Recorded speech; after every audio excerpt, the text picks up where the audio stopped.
So you guys are leaders. You've made decisions. You've made decisions that you need to do something. And now you know, okay, I made my decision. Okay, made my decision, and I know I need to do a change process. Sal, you said you need to do a change management process. That's right, I'm going to do the change. But the decision-making process and the change-making process are related. If you don't have a good decision-making process, you're not going to have a good change process. The decision-making process up front is really, really important. It's a subset of the whole change management process, but the decision-making process itself is really, really important. In a decision-making process, it doesn't mean that everyone has to agree, for those who have roles in the decision-making process. However, there's a point. If I'm in the decision-making process with Francesca, when we reach the end of a decision-making process, as a manager in the organization, I can disagree personally and privately, but I must commit. When we leave our executive suite, which might be a conference room, right?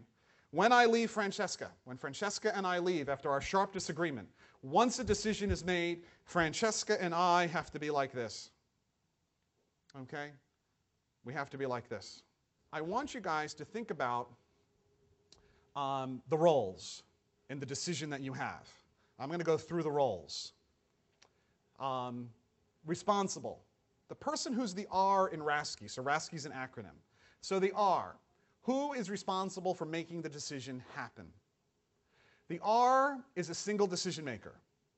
It involves appropriate parties up front, develops alternatives, time frames, ensures consultation, tracks progress, makes recommendations, ensures all points are considered. Accountable for quality and timeliness of process, agreements, relationships, deliverables, and decisions.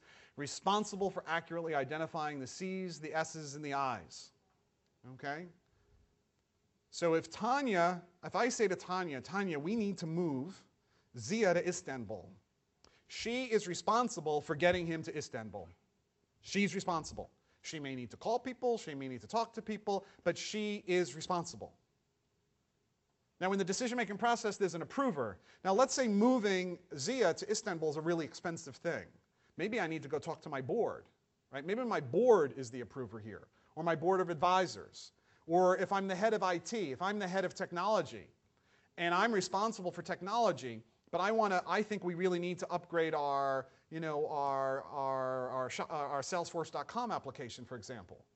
I need to then go to the approver, who is required for the info, context, and charter, the resources, the budgets, and is the final sign-off or veto.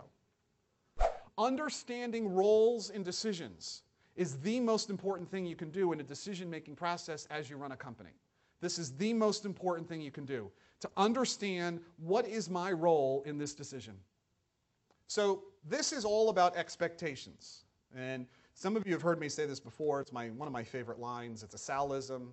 I didn't invent it, but I say it a lot. And that is, expectations are nothing more than premeditated resentments. I'll say it again. Expectations are nothing more than premeditated resentments. If I have an expectation of Marcelo, and he doesn't do it, I'm now mad. So that's why we need to know what our roles are.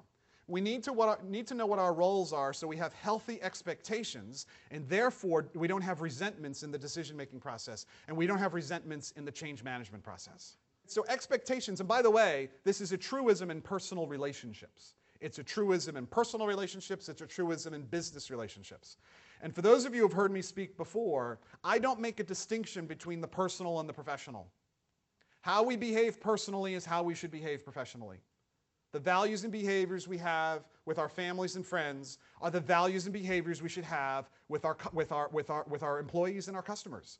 That's what it means to be authentic. That was one of the bubbles on the leadership matrix that John had yesterday.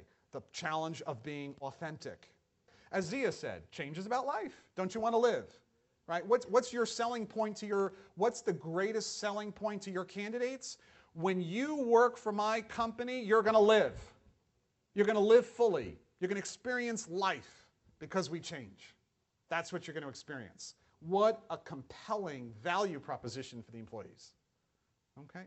And on that note, I'm going to stop. You're hungry. And thank you for your time this morning.